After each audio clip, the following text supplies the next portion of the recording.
Welcome, folks, to another episode of Invictus Pro Wrestling Power Hour. I'm Alex Aceta.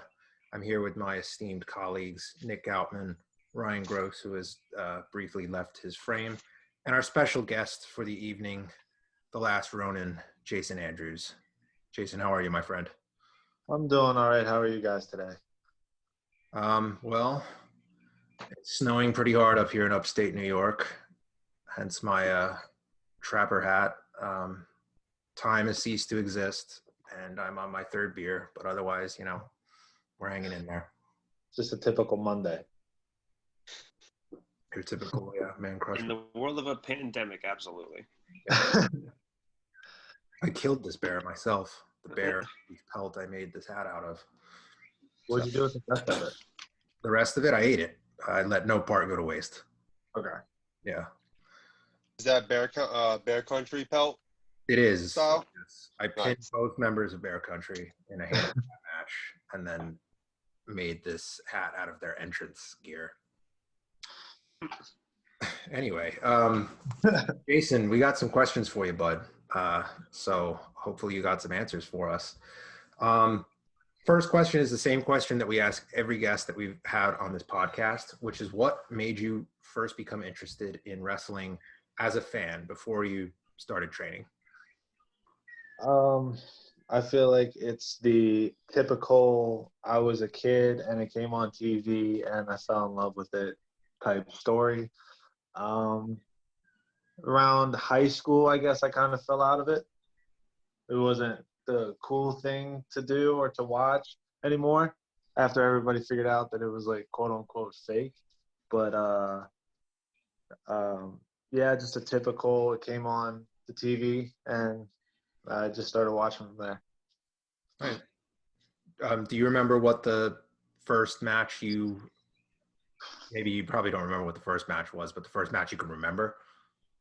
I can't remember the first match, but I can remember the first wrestler was Batista. Okay. I watched his entrance. I watched his entrance. I was like, yeah, that's it. I was a big Batista stan when I was growing up. He was like, he was the guy to me. Out of the top two between Cena and Batista, I was always Batista's son. Like when I was a child, I was eye level with Batista's belly button tattoo. It was very burned into my memory.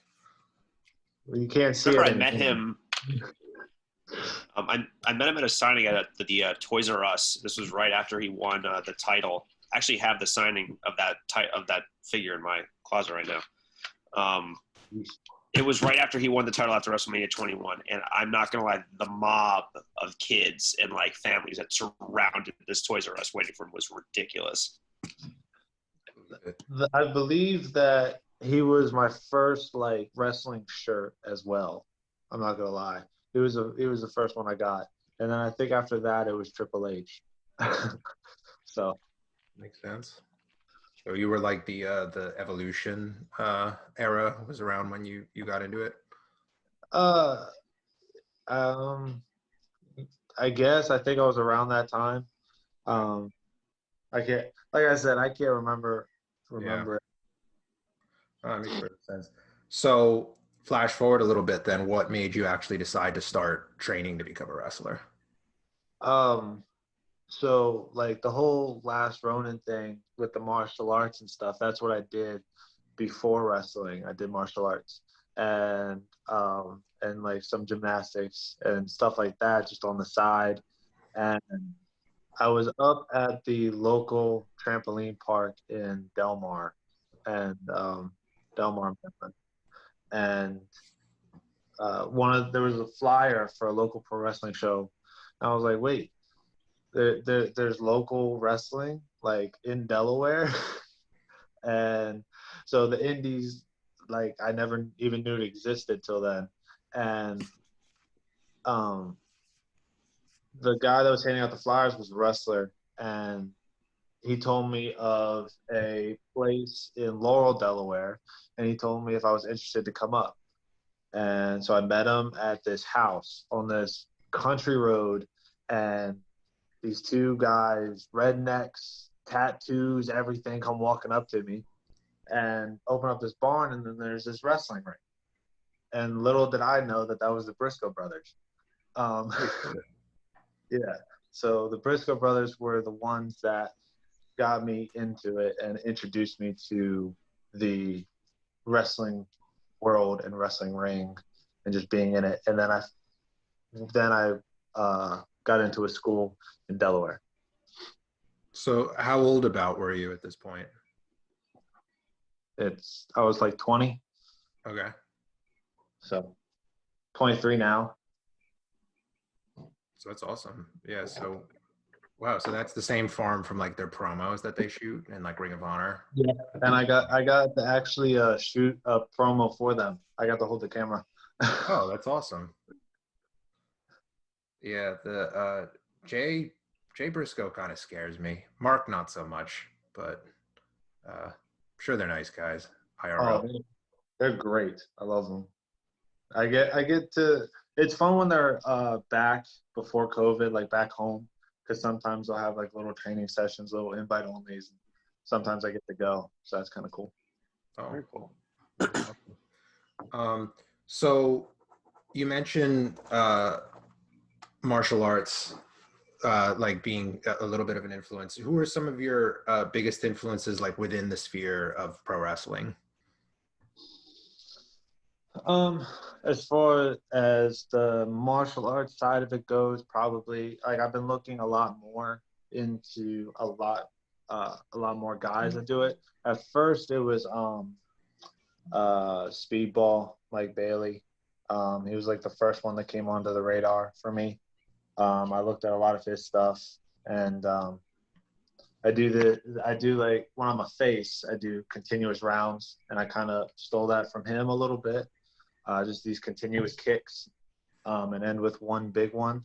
I was like, oh, I can actually do that. Why don't I do that in the ring so I don't have to think about something? And then through this quarantine has definitely helped me find more people. I mean, I knew of Low Key, but I didn't think to like just watch him, and I was like, oh, maybe I can get inspiration from this. So Low Key, and like Steve Blackman, Yeah. and stuff like that. Like it. I've been watching a lot of like the Japan wrestling too. A lot of obviously they do a lot more martial arts style stuff than some of the guys here. So Yeah, no, definitely. I love Speedball. Like he was one of the, when I first started getting into PWG, he was one of the guys that really stood out to me. And then, unfortunately he got hit with that travel ban, but it's up this year. So hopefully before a major company snatches him up, maybe we can get him in an Invictus ring. that would be dope. Give you that dream match before he goes. But on the subject of dream matches, who are some of your dream opponents, all time and then current? Well, I guess of all time, I wanted to when I really got back into wrestling, it was Daniel Bryan. I don't know why he just stood out. He was like the top one, and then when I got into like indies and all these other new names that I'd never heard before, Will Ospreay came up, and Ricochet when he was on the indies. I still would now. That would be a dream. I just have to get more gymnastics in there for those two guys. I was gonna say, you and Ospreay do that same that spinning kick. Yeah. Yeah. Yeah, I stole a little bit from him and then Kofi Kingston because Kofi stopped doing it. Yeah, that's right. So, and I think Kofi and Randy Orton were like the top like celebrity ones I wanted to do. Current, I guess, it's gone a lot to the lower side of the indies, just because the more people I know, I guess, and like I've trained with Killian, but I've never had a full-blown on-a-show match with him. So to work Killian would be cool. Let's see. It was in I got to work Dennis, so that was cool. I did want to work him. It's hard to like narrow down like names to Of course. Geez. I mean, speedball, obviously, that would be cool. Hell yeah. Killian, I know Killian is, we're friends on Facebook, so if he happens to be watching this, the gauntlet's been thrown down. I don't know if he'll be watching it. Hopefully he is. That'd be pretty cool. He's a good guy. I've known him since I started. Yeah. And so like there's like that connection between him and a few of the other guys that I've known in the area that I've always wanted to wrestle and just haven't had the opportunity to do. For sure. So what would you say some of your like favorite matches or moments in wrestling have been as a fan? Like, Okay. Like some good moments. Obviously when like Edge returned in the Rumble, yeah. that was amazing. Special. Yeah. And that was like one of the first like pay-per-views I got to watch on the network. I didn't have the network before that. And so when I finally got it, I was like, oh, I can watch the Rumble. And let alone that's when Edge showed up. That was really cool. When Daniel Bryan won both the titles, that was cool. And it like those are probably like my top moments that I can think of off the top of my head right now. I'm not gonna lie. Yeah. I'm sorry, there's a lot. You're good. You're good. Yeah, I remember. No, it's funny with the Edge, and we'll talk more about this year's Rumble in a little bit. But with Edge returning, I was at a watch party. My boy Jimmy J, shout out to Jimmy J Haggerty. He used to pre-COVID throw these awesome watch parties for pay-per-views at the Buffalo Wild Wings in Forest Hills, Queens. And they basically just take over the whole bar area, and it would be fans, wrestlers, like everyone would show up. So watching that, and God, who was some of the people who were there for the Rumble? Bull James was there, Mike Verna, Rex Lawless, Willow Nightingale, whole bunch of people, and then just a lot of fans, like people I'm friends with. But yeah, it was like awesome. The place came absolutely unglued as soon as what's the name of this song? Metalingus started playing. So yeah. we are edge heads.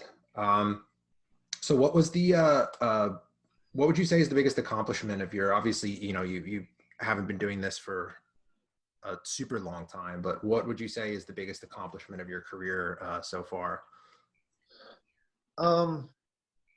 I mean, I guess when I got my first belt, that was pretty cool. But because of the fact that at that time when that happened, it was obviously before COVID, and I was out of my school. I guess I was the guy that was going through the most promotions throughout the month, and always had something every weekend, and which was cool because I got those promotions just through doing it myself and just nagging promoters to let me on. And there was a few talks with like there's always rumors to some of the wrestlers like, oh, you'll get a title shot, you might win, you might not, stuff like that. And then to finally win a belt was really, really cool because it made me feel like I actually like earned it, and it made me feel like the training was worth it, if that makes sense. No, for sure. I mean, it's a good feeling to know that like a promotion, puts that much stock in you that they would put their title on you. Do you remember what promotion it was? It was 1CW down here in Delaware. Okay. It was 1CW was one of the first promotions that I started working security for when I was in training. And to go from just a trainee and a security guard, watching some of my friends wrestle that I trained with before me, and then to work and just get to that point where I got the title, it was really special for it to be there at that promotion. Yeah, absolutely. Doesn't Killian hold that title now? Yeah. Or he's been doing the cinematic defenses. Yeah, I'm digging Yeah. that. Yeah, that's awesome. So tell us a little bit about this this Rebirth, cinematic project that you just put out. We all watched it. We all loved it. We were like, I remember like I was sharing the link in our group chat that we have, and we were all marking out over it. But tell us a bit about like how did that concept come to be? Okay. So not to take any shine from Killian, but obviously seeing like his stuff come up was really cool because you don't see that. You don't like who else is putting out cinematic anything or like trying to keep up with anything wrestling right now other than the E or AEW. And then of course talking to you, we talked about something of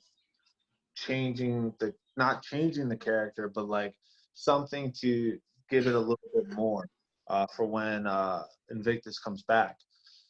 I was thinking about it, and then with Killian's videos, I was like, oh man, I could do a video. And I got my friends and those guys I train with as far as martial arts is concerned. Those are the guys I train with, and I was just like, I was thinking of all these storylines. I was trying to think of how can I add not character, but like importance behind like my cloak and a little bit more backstory to myself or like my character. And we just kind of spitballed ideas, and that's how my buddy Dev became the bad guy. And we went with it from there, and all of us are anime nerds, so we had like little like the glasses poke and stuff like that. I appreciated all those little Easter eggs that were in there. Yeah, exactly. And so that was kind of how it came to be, and the Rebirth title was after what we talked about of to add more to the character and to be like, well, I had a manager, which I'm not technically with my name. I shouldn't really have one. So for it to kind of just a rebirth sense of, oh, while doing this, he also remembers his own teachings of to honor and stuff like that. So that's kind of how that happened, and also gave importance to the cloak that I wear and stuff like that. Yeah, no, it was awesome. It really like came together well, and yeah, it was the perfect combination of like like a little bit like self-aware and like goofy, but at the same time like the fight scenes were like, oh shit, like you could tell like this, you guys are the real deal, like. Yeah, that was the other part that I really wanted to accomplish with this. What with that was to show like, hey, I can do this stuff. I know this stuff. This isn't a gimmick. Like, because a lot of people do believe or think that it's a gimmick that I do with this martial arts. That it's not. I don't really know these things, but yeah, that was another goal behind it, and was to accomplish that. My dog is making an entrance right now. We have a strict pet policy on Power Hour. If your pet enters the frame, it must be introduced. Well, don't be shy now. This is Thor. Oh, love the name. We should have named him Hulk because he's insanely strong and stupid. But he has his moments, and Yeah, I thought Thor would be a good name for him. And he's fat. Oh, Gloop. Love gloopy dogs. Yeah, he likes to sleep upside down, for like on his back for some reason. Oh, he likes his belly rubs. Nothing wrong with that. Do you have multiple dogs, or is it just Thor?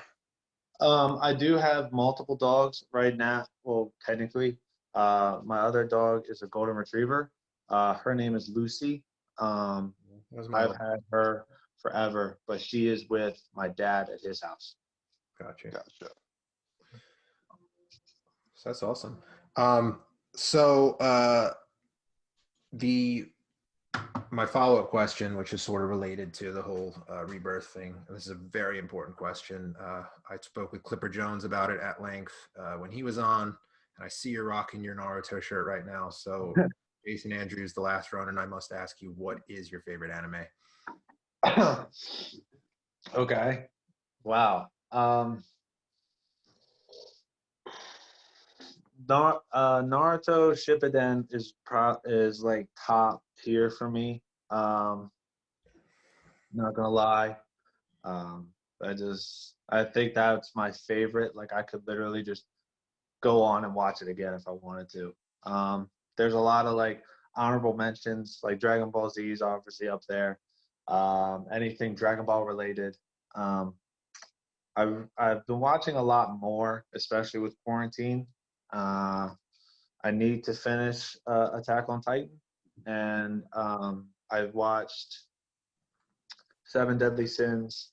I'm on the Fate Stay Night series right now.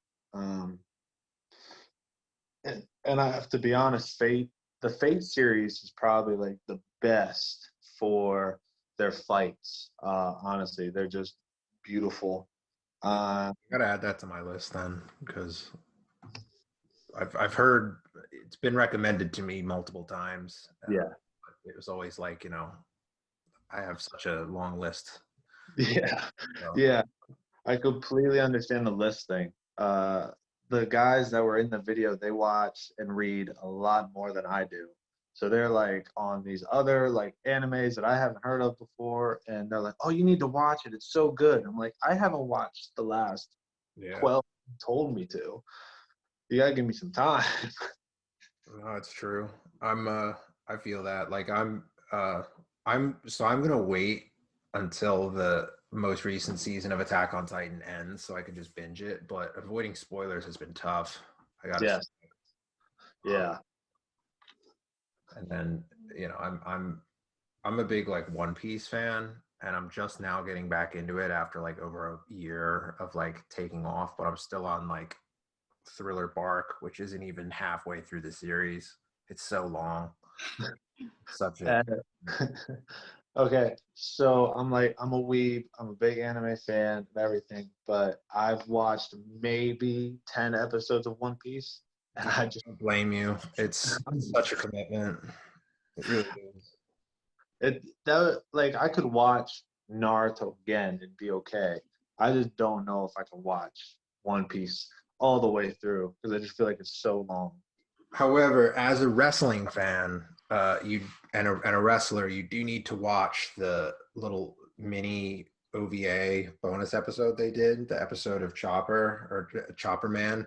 Okay. Minoru Suzuki's in it, and he plays from New Japan. Who's in it? Minoru Suzuki. Oh, okay. And he plays like an anime version of himself, and he's like the commentator for their wrestling match. Yeah, they're like mutual fans of each other, Oda and Minoru Suzuki. That's awesome. Like that I like the show it's like a little mini thing in Netflix. It's Kengan Ashura.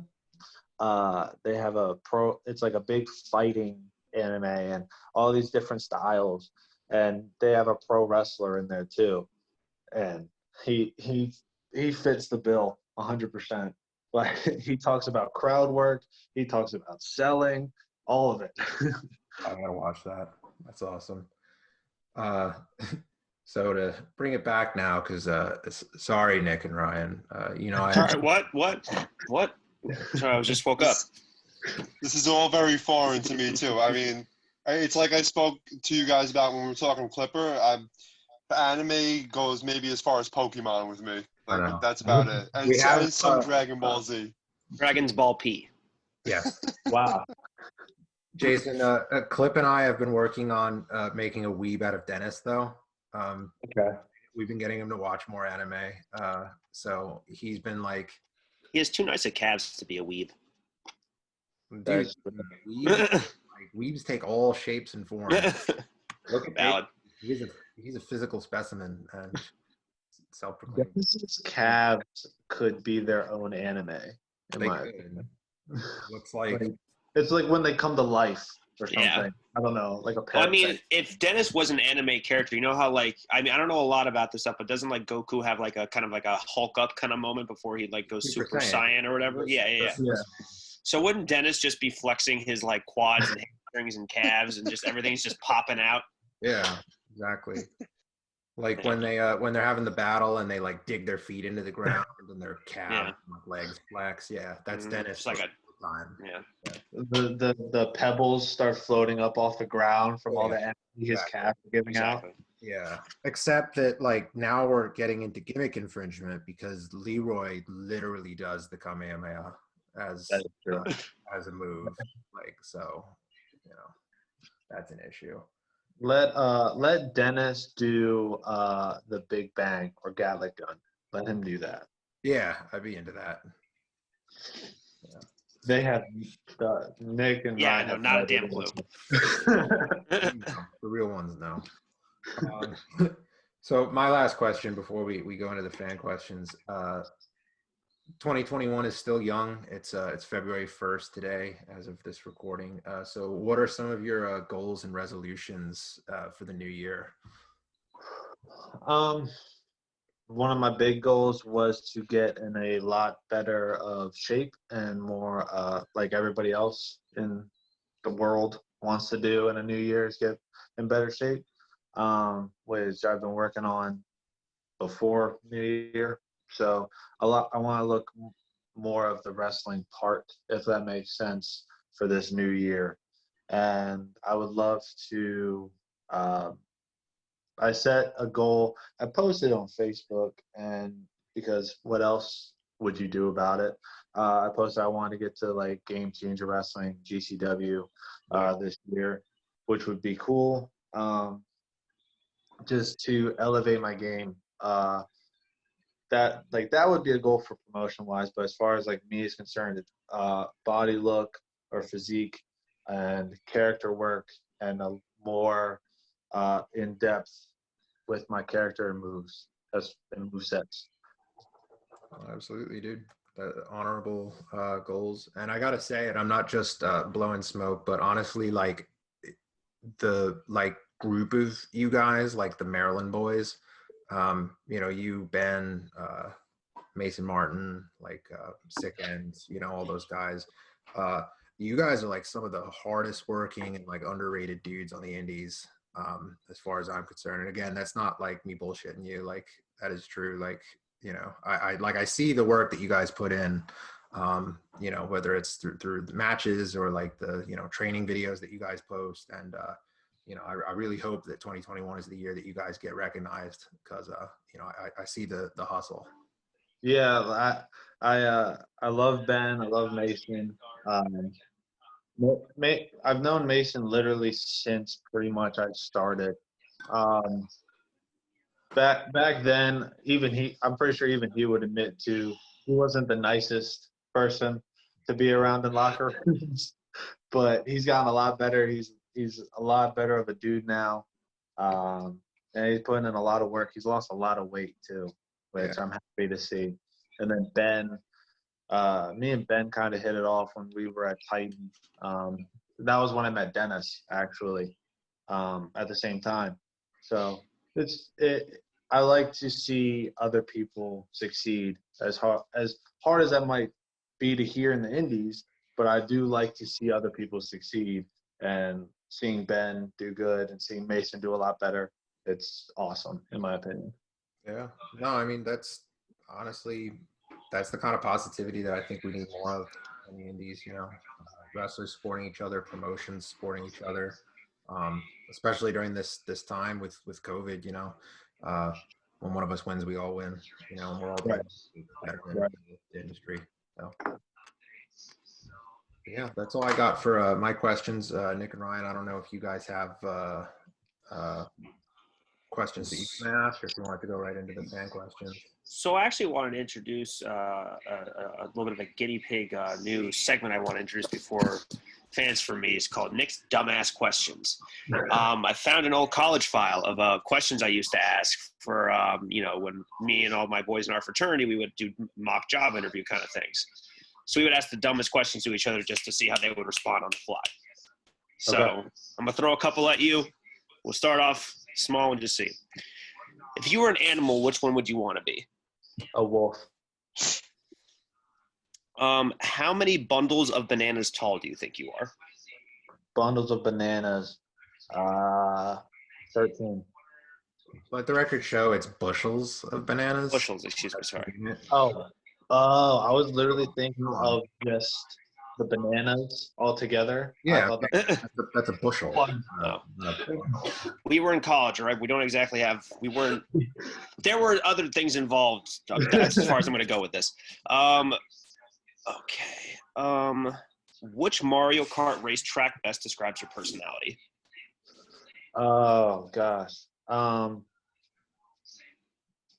Is it bad? The only one I can think of is Rainbow Road right now, just because that's the one that comes to mind the fastest. It's a very unique one.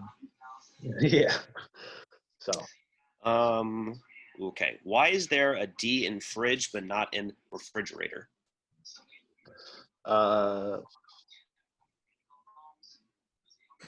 Because it wanted to be on its own. Awesome. Okay. I'll just throw one more at you, and then I promise we will move on.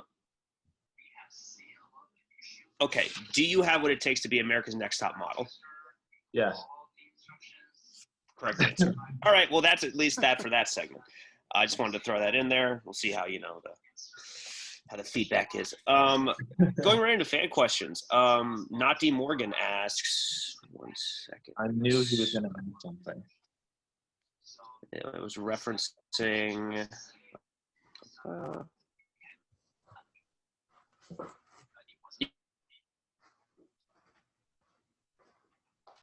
Are you ready for a 2-hour match? Now,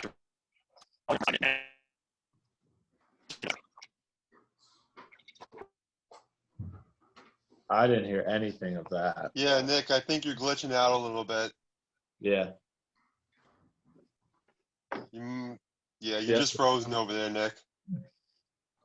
You're frozen in a deep thought. That's what it looks like. Jason, I got a question. Do you have anything to say to Jared for how he treated you after losing that first match to Dennis?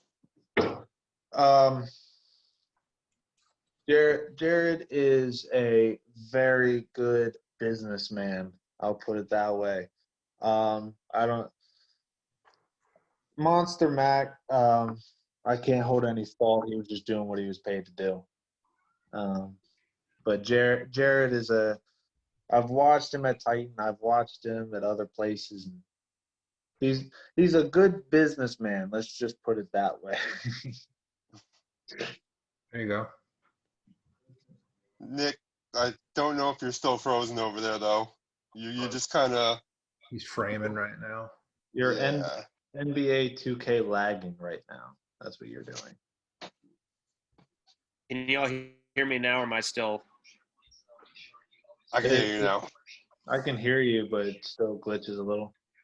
I think we're good. And no, my internet is messed up. Sorry about that, boys. Not D Morgan asks, are you ready for a 2-hour Ironman match now to follow up the 5-minute match we had in November?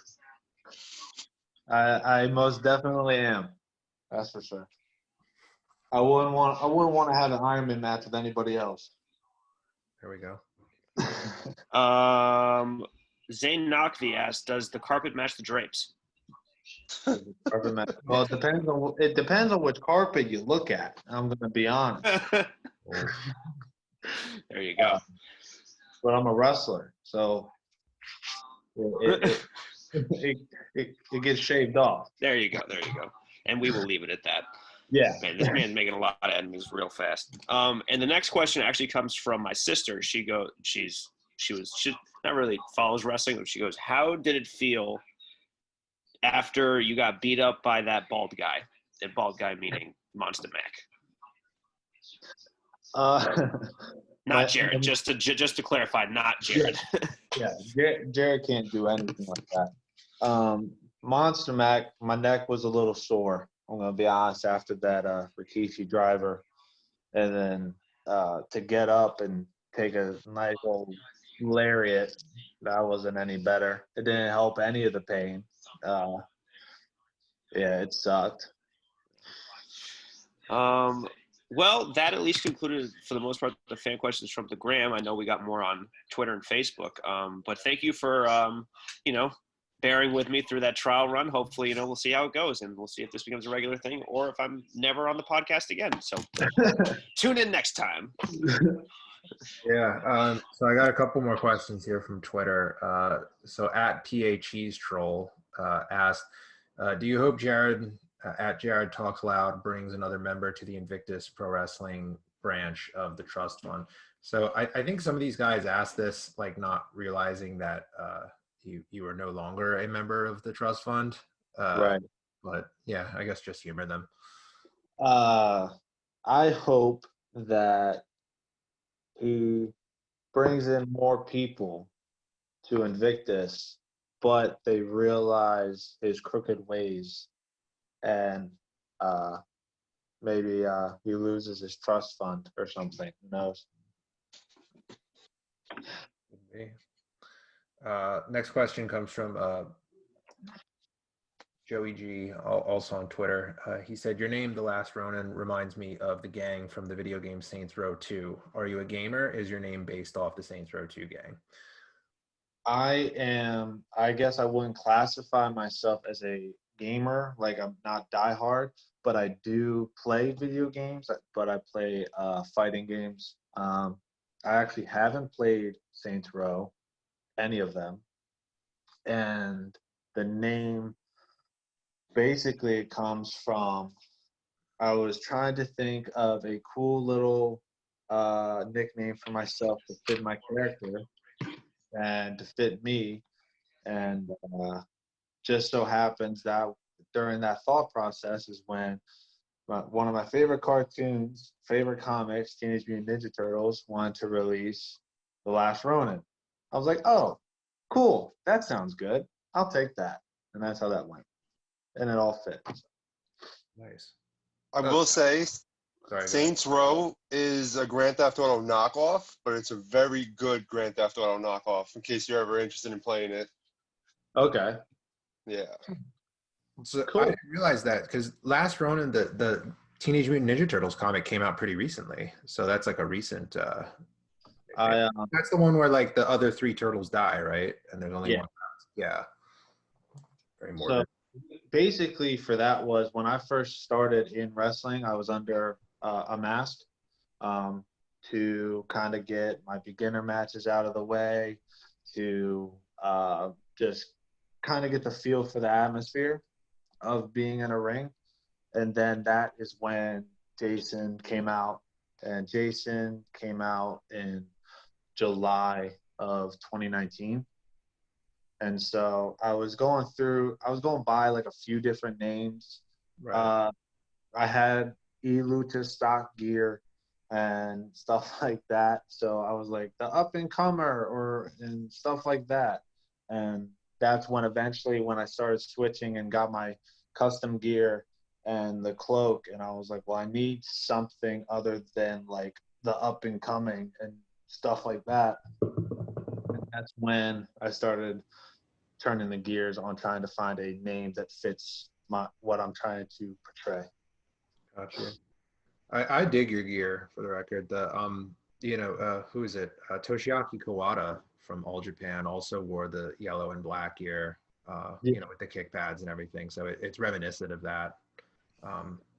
Definitely. I also got to say, I love the music, man. Like, since I had to, pulling the curtain. I had to sort of, I was a guy sort of keeping track of all the songs going into the second show.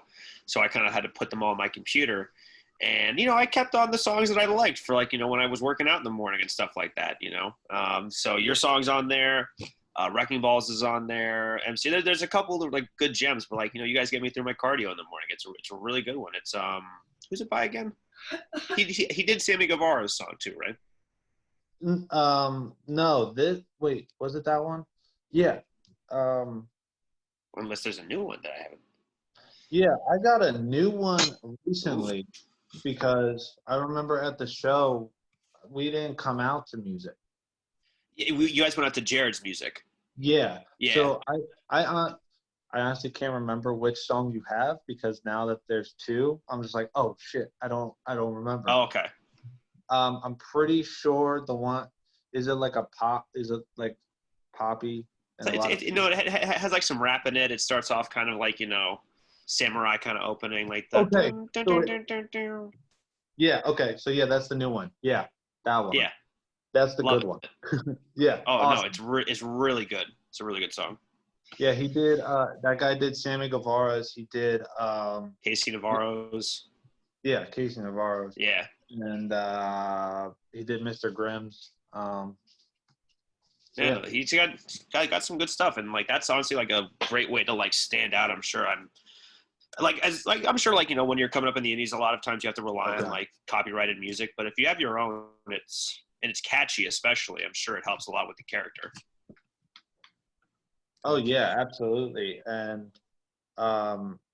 for that's one problem that does come up in some shows that I do is other guys have copyrighted music, so everybody's entrances get cut.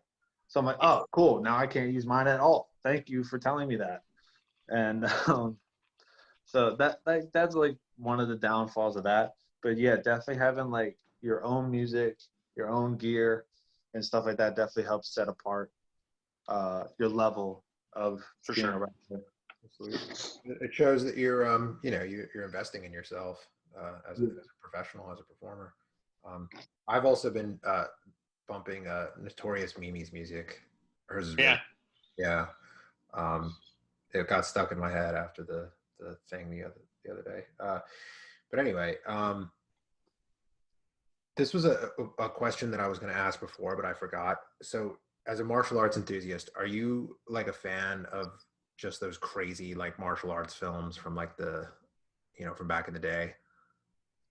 Yeah, I mean, I love a lot of people when they talk martial arts will be like, oh, I love Bruce Lee, I love and stuff like that. But I love Jackie Chan because he added goofiness to it. Yeah, and that's kind of when I train with the guys from the video, we are goofy, but we still do our stuff. So that's where a lot of that came from. So Jackie Chan is and his older stuff is really some of my favorite stuff that kind of got me into it. dude. So I found out I first discovered Jackie Chan through the Jackie Chan Adventures, the animated show that was on Kids WB. And then when I found out that he was real, that he was a real dude, I freaked out. I was no way. I watched Rush Hour and Shanghai Noon and all those, and I was like, oh my god, this is awesome. But I think Rush Hour was my first Jackie Chan movie. I'm not gonna lie. Yeah, no, the Rush Hour movie's really good. It's funny you brought up Bruce Lee before. When I went to Seattle last year or 2 years ago now, wow, I went with my girlfriend and I made her take a 45-minute Uber ride with me out to the outskirts of the city so we could visit Bruce Lee's grave. And yeah, he's buried out in some cemetery out in the outskirts of the city. And she was taking Snapchats, making this face, she's are we kidding? And then I'm in the background with my head bowed, really stoically, and because it's him and his son buried right next to each other. I could feel the aura, the powerful aura coming from this man's grave. People left like little offerings, like little rice balls for him and shit. It was nuts. I was like, you just feel the presence. yeah, no, it's rad. And I was a big fan of his movies as well. They did him really dirty in Once Upon a Time in Hollywood, though. That was disrespectful. I'm sorry. Yeah. It was an okay movie. I liked the movie, but yeah, like just show some respect.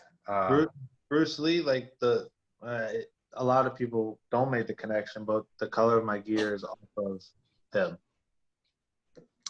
That makes total sense. And so I was talking to A.K. Willis, one of the wrestlers I trained with, and that he does his own thing. Great guy. I was talking to him when I was getting my gear made because he just got his done. And I was like, man, I can't think of any colors. And he was like, what? You're a martial artist, right? I was like, yeah. And he's like, why don't you do Bruce Lee? Like, do the black and yellow Bruce Lee colors. I was like, oh, shit, duh. What's his face? Lee Moriarty is another indie guy that also does that same color scheme because he's like also derives it from Bruce Lee. But yeah, that's awesome to like see, like, you know, the indies. I feel like the indies in general always get like a lot of flack for, you know, being very like flippy or like, you know, unrealistic, whatever you know, criticism you want to make. But it's awesome to see people like, you know, really like grounding their influence in like actual, you know, skilled fighters and technicians. So that's always really cool to see, I think. My last question comes from Billy on Twitter. He says, do you, and I'm going to change the tense here, so I'm going to change that to, did you enjoy being one of at Jared Talks Loud's assets? Keeps coming up. This man made a whole short film to show you people that he has moved past that. Yeah.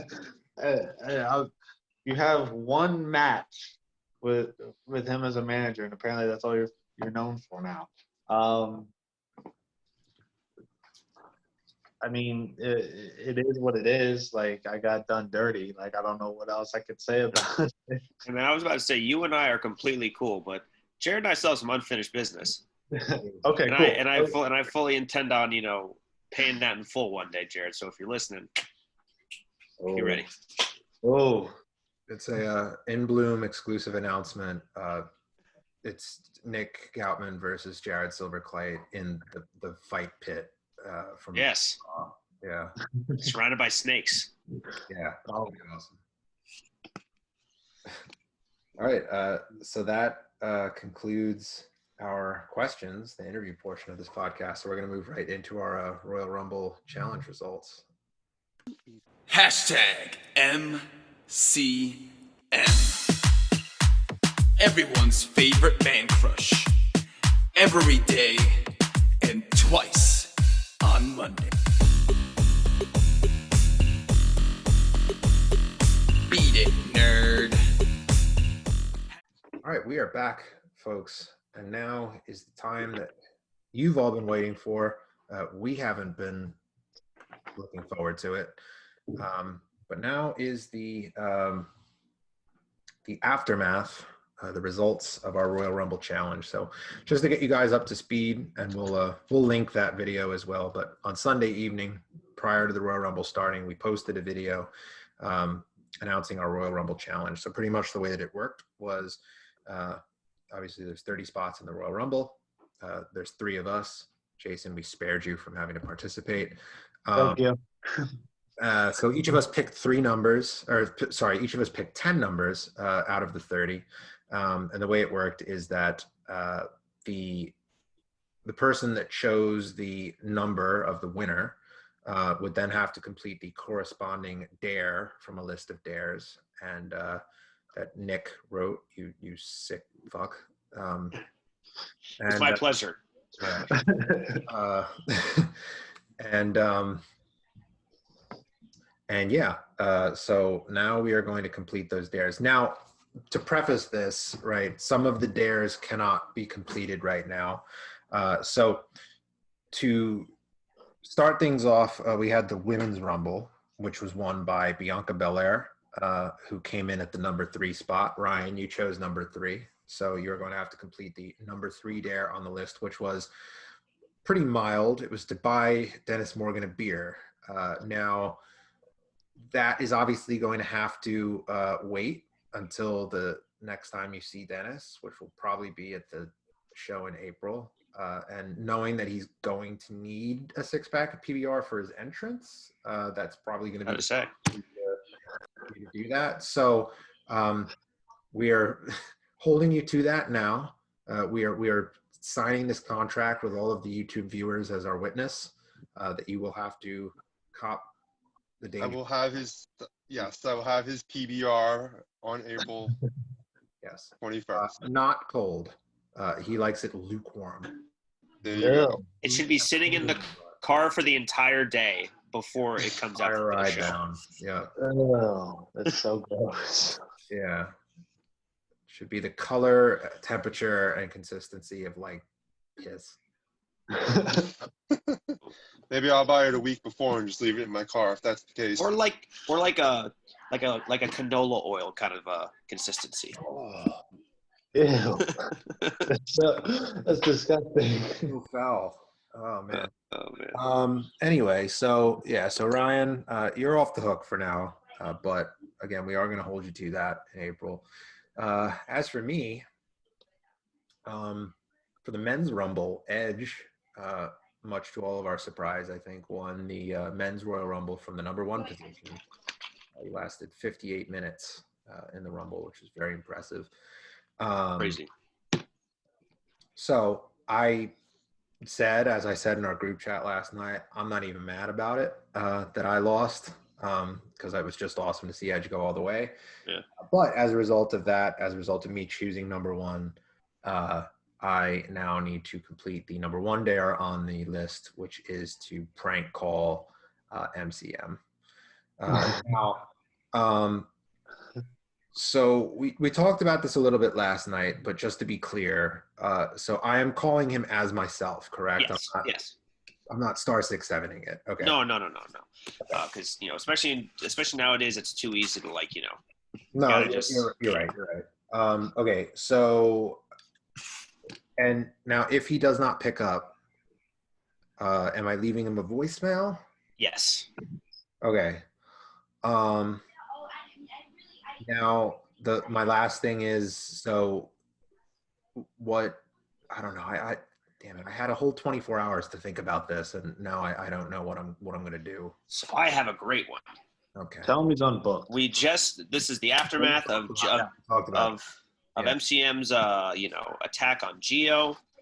Twitter's going nuts over it. Basically, we have to call him and say, we have been contacted by so-and-so, and we need to now change your character to an anti-bullying cheerleader of sorts for friendship and kumbaya and teddy bears and hugs. You know what I mean? Something along those lines. Basically, just call him like he's going to be the new poster child of, yeah, exactly, for, Invictus. We're going to send him on a whole campaign trail around the Northeast. We're going to have a teddy bear mascot with him when he gives his speeches at schools. Oh, he's giving speeches in schools now? We can do something. We can just say you have this whole grand vision for him about how we can make this into a positive. He is a teacher, like, as his, shoot job. Like, so it's possible. Saying. I give you these tips, and I trust that your creative brain will. Oh my God. Use it wisely. So take your time. You were going to say something, Jason, while I get the thing dialed up. I was just going to, I was curious because both of these challenges had Invictus guys on it. Was all the challenges? So I'll anything. Well, right. I will just share my screen real quick. Last night too. So you can just see some of these other challenges that came out of this twisted brain of Nick's. I need a lot of therapy. So I just want to say one of these challenges was dress up in your significant other's clothes. Yes, Yes. number 8. And I actually picked that number, and my wife actually had a dress ready to go just in case that person won. Nice. Well, like- I mean, okay, the reason behind that one was like, my girlfriend's 5 foot, so like, if I got it, I would have to squeeze into a kid's large, Well, yeah, see, she was trying to think of a dress that she didn't really mind getting stretched out a little bit.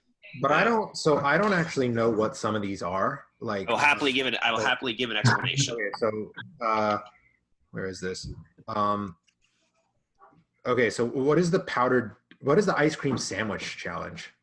So you have a list of 10 items that are in your fridge. 5 really good items for an ice cream sandwich, 5 really bad ones. Put them in a hat, take 5 out. You have to make an ice cream sandwich out of those items.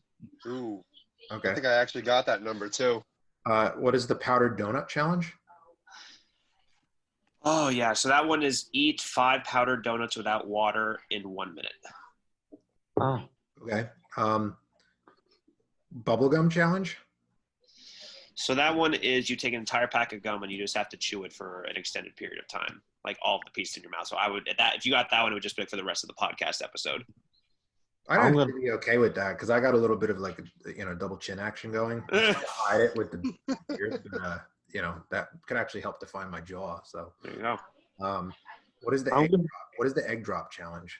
So you have 5 minutes and you have to build some sort of contraption that will, when you drop a egg from the highest point in your apartment or house or room or whatever, it has to be able to crash on that. And however you built it, it has to be able to hold that egg. I mean, if it doesn't, then you just have egg all over your floor. But We did that in woodshop class. yeah, like it's kind of based off of the science experiment or whatever people did back in the day.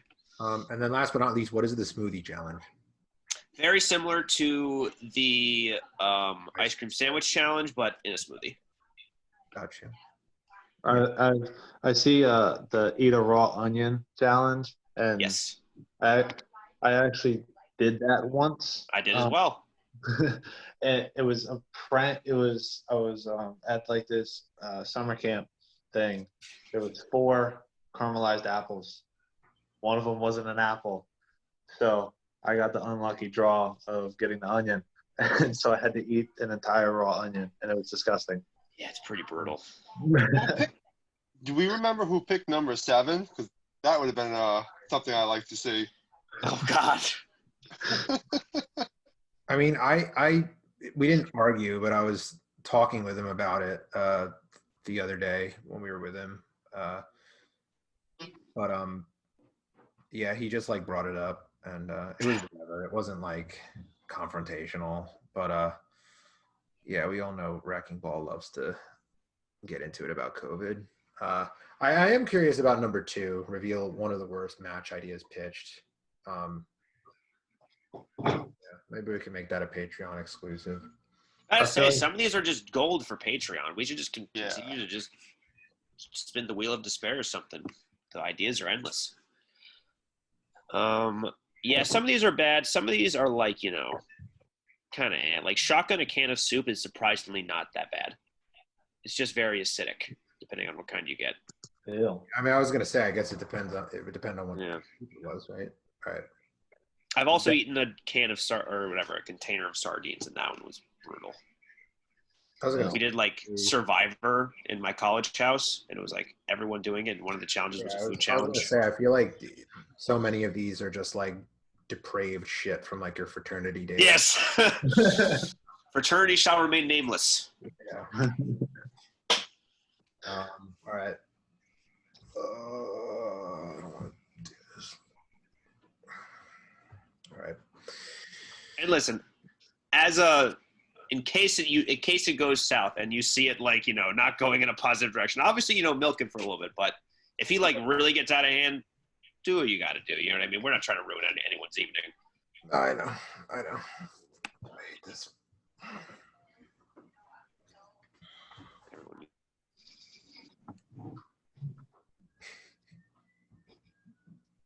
I guess I have to put it on speakerphone, right?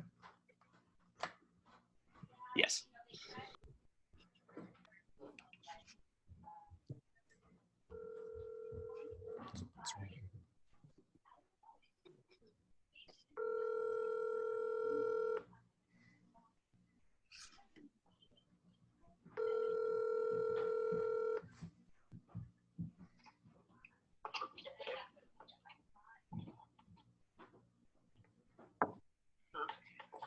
Hello? Yeah, dude. Hey, bud, you got a sec? Yeah, what's going on? Yeah, so real quick. So I got some good news and some bad news. What's up, bro? So good news is we got a sponsor reached out to us. They saw the most recent match from the tournament, and they really liked it, and they want to possibly talk with us about a deal going forward. The bad news is that they saw the like angle that went down, after where you put Gio's leg in the thing and stomped on it, and they thought that was a little bit violent. So what they're pitching is this new idea where like basically we repackage you as like an anti-bullying advocate, like the WWE, like the Be a Star type thing. Uh-huh. Yeah. So basically, yeah. So what we're gonna do is like, we dress you up in like, a nice like cute outfit, and like you talk about friendship and caring, and we're gonna have you like do speaking engagements at like schools, and it's gonna be, as you would say, tremendous. You could keep that catchphrase. That was one of the terms. I feel like I'm being ripped. I'm not sure how to take this. You definitely heard that. Yes, you are being ribbed. It's I lost the Royal Rumble challenge for that from our YouTube channel from the Power Hour, and I had to. My punishment was that I had to prank call you. Tremendous. I knew he'd be a good sport about it. We love you, Chris. Yeah, Nick, Ryan, and Jason Andrews are on, so you could say hi right now. What's up, nerds? What's going on, Chris? Good one. Happy Monday. Best day of the week. Support. It has to be a rip. Oh, man. Yeah. Oh my God! They said milk it as long as you could, and the more I was thinking about it, I was like, he's gonna know it's a rib. Like, Yeah, well, once you start like that, I don't know. I was like, this has to be a rip. This is not. What's going on? yeah. All right, man. We won't keep you. Have a good night. We're gonna finish our I'll talk to you guys interview. later. All right, later, dude. Thanks, bro. Thanks. Well, we're definitely going to be hearing from the Mojo legal team in the coming days. Like, this will not go on air. That was good. All right, so that's our Royal Rumble challenge results. Ryan, you still owe Dennis a beer. So now we're going to move into our news roundup.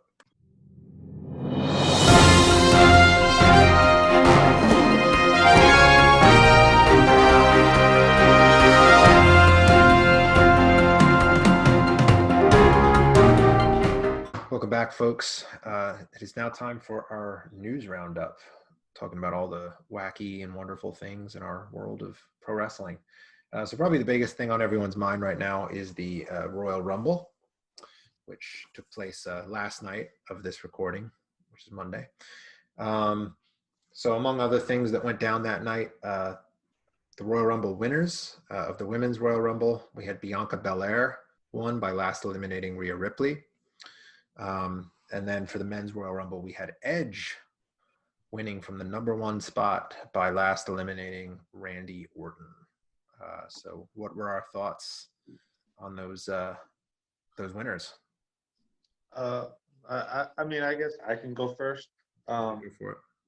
I thought it was interesting that both winners came from literally like the beginning of the Rumble, for their respective Rumbles, and to see, I don't know, I just felt like the Rumble last night was really good, to like better than some of the other ones. I feel like, because there wasn't so much of like a Legends showcase, in my opinion, because like I feel like some of those, there's like 10 spots there where it's just legends come out for like 3 minutes, get eliminated, and go back. I think there was some good times in there. And one thought that I had was after Edge won, I was like, what if, like, I couldn't imagine Edge returning last year to COVID type, like, like, it wouldn't have been the same. It wouldn't have mattered. And I thought it was cool Christian came back. That was about it. Yeah, no, I really liked I enjoyed the men's rumble, and yeah, that was interesting too because after after Bianca won the women's rumble from the number 3 position, I was like, okay, so there's no way that Edge or Orton is going to win. So it did make it feel genuinely unpredictable in that sense. And I thought for sure that they were gonna that Edge and Orton would get out, and then they would use that to kind of set up a rematch at Mania. Right. Because I get the sense their rivalry is clearly not resolved yet. We saw how the Rumble ended. But I think the biggest conversation or debate that's been going on now is, Edge winning the Rumble, after returning last year. It's a feel-good moment, but, there's always this question of, could that have gone to a younger talent who was more deserving and maybe needed the spot more, versus, it's Royal Rumble season. Like, now's the time we bring in all the part-timers, to come in and give that star power. I definitely agree with that, to the point of, like, what has Edge done the last year? You know what I mean? Like, he hasn't been around really or anything like that.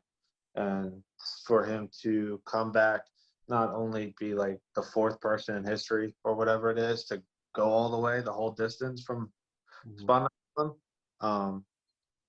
And I was in a chat, and me and my buddy Chuck were talking. Once we saw Randy walk into the back, we're like, oh yeah, he's coming back out. Something's gonna happen, because with Randy doing everything with like Alexa Bliss and the Fiend and stuff, that kind of made the connection of like, well, he kind of has a reason to win, I guess. And for him to come out, I honestly thought he was going to throw Edge out. And then with the last second reversal, that was really cool. But I definitely agree with, like, maybe it could have gone to somebody else. And, like, the whole why would Edge win if he hasn't done anything? Like, there's no storyline behind him other than the Randy Orton stuff. And Randy's in a whole different other storyline. But could Edge go on to Mania to win a title from McIntyre or Reigns? Who knows? But that's just my opinion. So, I mean, okay, so my personal stance about that, I see it from both sides. I understand in some ways, like, you want to put your nicest toys on the top shelf, you know what I mean? Like, for the biggest event of the year. And I get that you want to put Edge over. I also understand wanting to maybe wait to pull the trigger on like a younger talent, because when you don't have fans around, you kind of really can't tell how they're responding to a push. Right. Like, if you can, in terms of like, views on social media and like, fan engagement on Instagram, but like, until a crowd is in front of that young talent, you're really not going to know if the product is working or not. So I think in some ways you're kind of right now, like, a lot of the wrestling promotions are kind of trying to like kill some time before, like, maybe some of the bigger things that they've wanted to do, they want to do in front of a crowd, either because of that moment or because they want to see how successful it is. I agree to that point of, like, you don't have that crowd interaction. And, like, well, I mean, obviously they're pumping the sound of the crowd in, but then you look at, like, Bianca Belair. No, 100%. Like, that's, like, the complete opposite. Like, she's new, fresh, and got, like, a huge pop online for winning. So, I mean, obviously Edge got a pop, too, because it's Edge. No, for sure. No, that is a very valid point, honestly. No, yeah, it's a tough one. I mean, if not Edge, or like, okay, Daniel Bryan didn't necessarily need the Rumble win. He's kind of more established. Right. And going back to that, who of younger talent would you feel is ready right now for a Rumble win to go to Mania. I mean, other than so Daniel Bryan, that you said that just made me think of it. That was like they said 1,000 times. That's like the only achievement that he has not gotten is winning the Rumble. Yeah. So that would have been kind of cool for him to do it before he calls it. I Like thought that was my pick. yeah, my pick wasn't even in the match. So all right. So I was asked who my pick was. I said I want Samoa Joe to get up off the table and just go in. That's what I want. But as far as younger talent to get in, I don't know. I love what Mustafa's been doing. I definitely feel like he could have been a good pick. That really would have been like retribution. Like, hey, we are like a thing. We can do things. And I think Mustafa would have been good. Maybe, I don't know. I like the Hurt Business. So maybe one of those guys, like Bobby or something. I think that would have been cool. That's about it. Like, Definitely good. I say Bobby when I'm supposed to be talking about younger talent. No, but I mean, comparatively, you know, he would be a younger talent when you compare him to guys like, you know. And I mean, I definitely think Mustafa would have made sense. I don't know, like the whole storylines type deal could have been cool. I definitely get that. I think Keith Lee would have been a solid pick. I know like he couldn't do it because my tested positive or something like that, and that's why. But yeah, I mean, he's definitely also someone to like have in that sort of realm of conversation. I just sort of like to see it from the other side as well, of like, considering like, for example, the whole Drew thing. A lot of people are saying Drew has been some people are praising Drew's work, but some people are like, damn, he kind of got the short end of the stick not having this be in front of a crowd. Right. So what I meant more like is like sometimes a crowd is something where like you want to hold off or wait for certain things because of that. Yeah, I agree with that. As far as like the Goldberg match, and both championship matches, there was one thing that threw me off was right in the beginning. Well, Goldberg match was just nothing but their finishers the whole time, and it was like 6 moves, and that's it. And then for the Romans match, they literally started with their finishers too. So it's like I understand protecting finishers at the same time, and that was one thing I was worried about was Kevin Owens being in the Rumble and then winning and then going back at Roman at WrestleMania. Yeah. So that was something I was prepared to see a little bit. But I definitely agree with the whole like the crowd aspect just adds more to it, so you can see how people would react. And I don't think a lot of people like that Goldberg got the spot, if that makes sense. Oh, 100%. He's like, I feel like every time now he's come back, it was starting to creep up before the what was it, the Undertaker match, and where was the stinker? Was it Abu Dhabi that one happened? When he like basically dropped Saudi Arabia, yeah. So yes, Saudi Arabia. Ever since then, people were kind of like, all right, this is. When he first came back, it was like a feel good kind of thing at first, and then it's just sort of he just kept coming back, and it's just overseas. It's go away heat at this point. Yeah, 100%. But I mean, so to bring up the point though, like, so yeah, people were complaining, and I definitely see the point of Edge taking away a spot from younger talent, but at the same time, times are weird with COVID and everything. WWE is saying they're going to have fans for Mania. I personally don't know if that's going to happen, but I get that given the circumstances, they need the sure thing in terms of a drawing power and star power. So maybe bringing Edge in. I also think, Edge went 58 minutes in the Rumble. So we know, despite his age, that he can still go. Well, I would much and- rather see him on, Goldberg. He And did that's not probably look what you're in that match at all last night. Those new like swim shorts he had on. He Okay. did not show off those legs.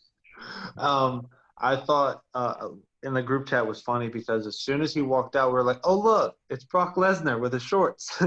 Yeah. So I understand the whole. It looked like passing the torch vibe that they were trying to give and also the respect thing. And one thing that like kind of threw me off with Goldberg's stuff was when he first came back like on Legends Night. He's talking to Drew McIntyre about like respect and he's not respecting legends. When Drew McIntyre was like one of the only guys respecting these guys, they're like, "Oh, thank you for coming." And then Goldberg comes out, he's like, "You are disrespectful, and I want to beat you up now." Like, it didn't make sense. And then for people to be upset of the fact that Goldberg got that spot, I honestly think he should have left it after beating Brock, in my opinion. No, same. I think that's where it should have ended. A six move, 3 finisher, like 5-minute match. Like I don't think that should have been the send off, in my opinion. I'm just glad they put that match on first and got it out of the way. Thank God. I'm not gonna lie, there were points in that match I just thought were kind of cringy. Yeah. Even like that moment at the end where he's like, "All right, respect." I'm just like, ugh. It just felt very forced and cringy to me. Yeah. And Drew McIntyre, great talent. Just did not enjoy that. I think the match that followed was a lot better. Sasha Banks versus Carmella. Mhm.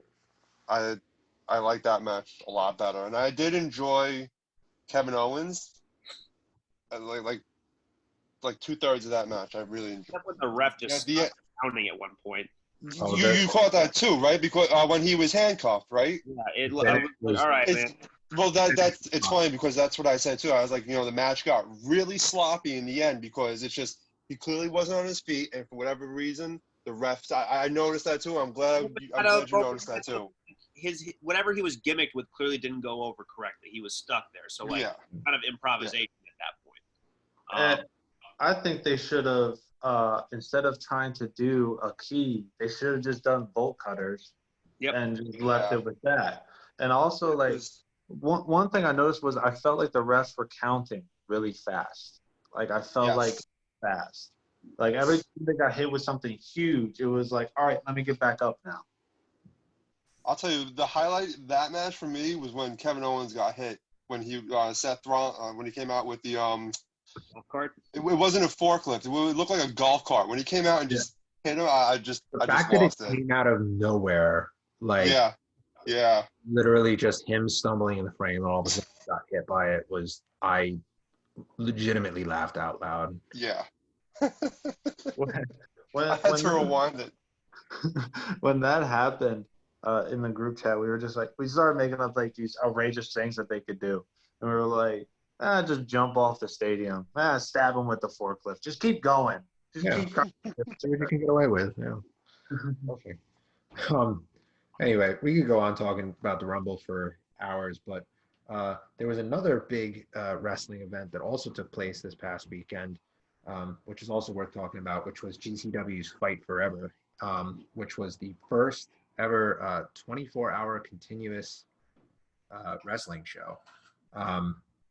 So they were able to raise over $54,000 for independent wrestlers, which is really impressive. Streamed for 24 continuous hours from the, well, not quite continuous because there was that blackout there towards the beginning, but we'll give it to them. Hours from the Voltage Lounge in Philadelphia, or sorry, the GCW Performance Center. Yeah, I thought it was really awesome, especially as an independent promoter, just to see, these new heights that our, business and our sort of subset of the business can be taken to. They divided it up into different blocks. Some of them were like different themes. Some of them had different promotions coming in and hosting, which was really cool. So some of the, theme blocks they had For the Culture, which was exhibiting, wrestlers of color. They had Alley Cat's Real Hot Girl Shit, which was exhibiting women's wrestling, which was awesome. And then they had Effie's Big Gay Block, which was exhibiting LGBTQ wrestlers. So a lot of diversity, a wide array of talent on that show, which was really cool. Some of the standout matches, we had Joey Janela making his return to the Indies. Had some matches against upstart talents. So Joey Janela, it's always awesome to see him come back from AEW and use his status to kind of elevate newcomers. So he worked Treehouse Lee and Everett Connors, who were two people who I knew who Treehouse Lee was. I hadn't seen any of Everett Connors prior to the live stream. And then we also had a 2-hour Iron Man match for the Synergy title between Tony Deppen and Jordan Oliver, which was badass. And then there was also the Cybernetico, Camp Leapfrog. Our friends at Camp Leapfrog did a 10-on-10 Cybernetico match, which was really cool. And then the final match of the stream, which was, one other one that I thought was really awesome. Eric Rowan, or now Redbeard, came and faced Homicide. Yeah. It was awesome to see him show up. And then we also had the final match, which was it was Blake Christian versus Ricky Shane Page for the GCW title. It was Ricky Shane Page's title versus Blake Christian's GCW career. And he did lose that match, so it looks like he's finished with GCW. Presumably he signed a contract somewhere, so it'll be interesting to see where he goes. But really cool. I just thought it was worth mentioning and bringing up. It was a great event for a great cause. Honestly, just big round of applause to their team. Really, really awesome stuff. Like you guys really set the standard for building a community and indie wrestling, and hopefully we can keep doing stuff like this in the future and keep bringing some money back to the boys.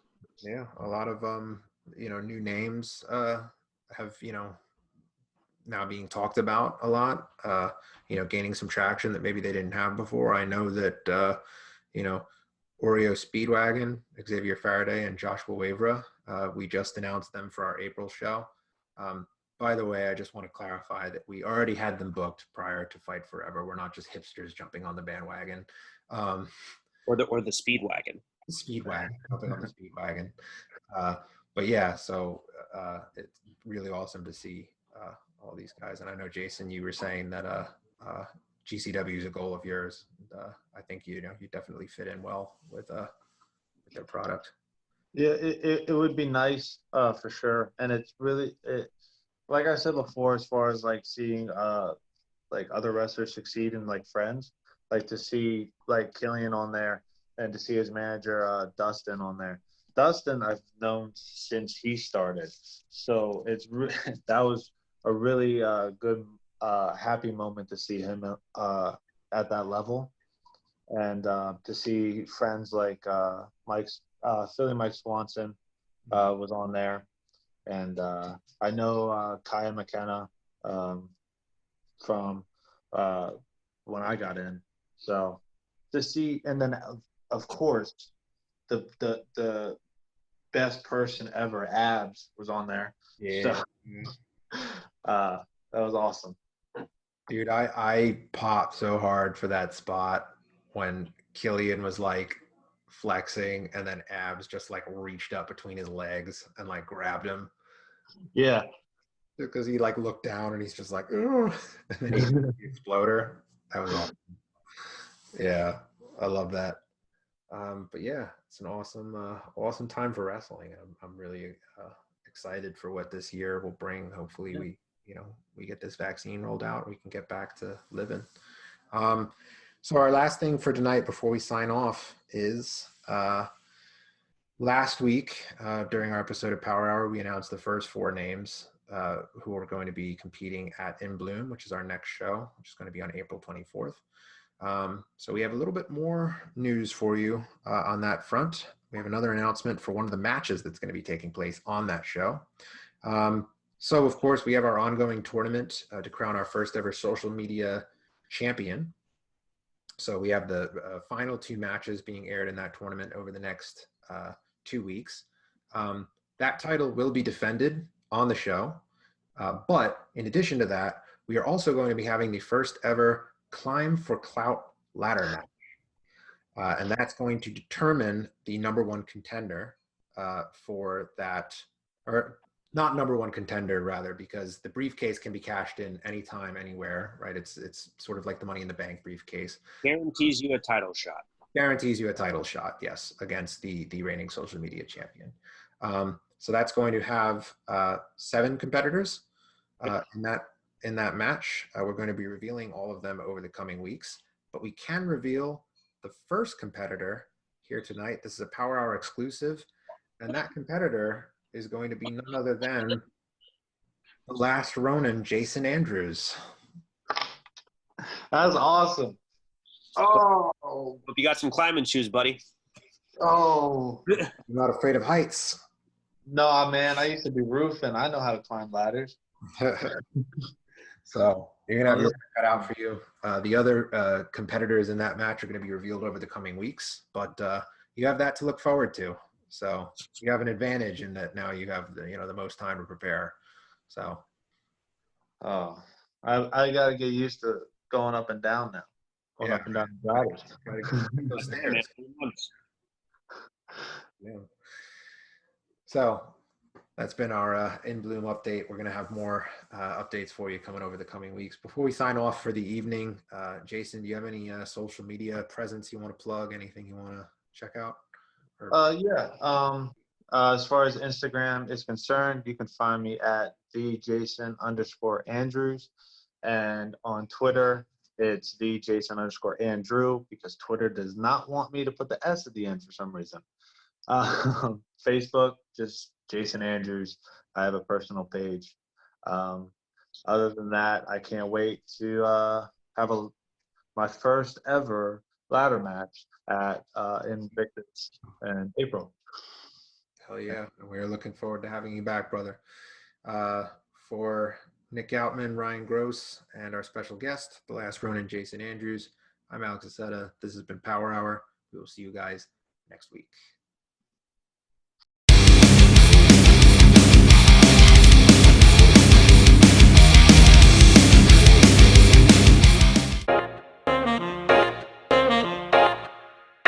What's going on, Rockamaniacs, wrestling fans? I'm the Maroon Goon himself, Machismo Charismo, Bronco Bronson, and I'm here to tell you about the future of Invictus Pro Wrestling.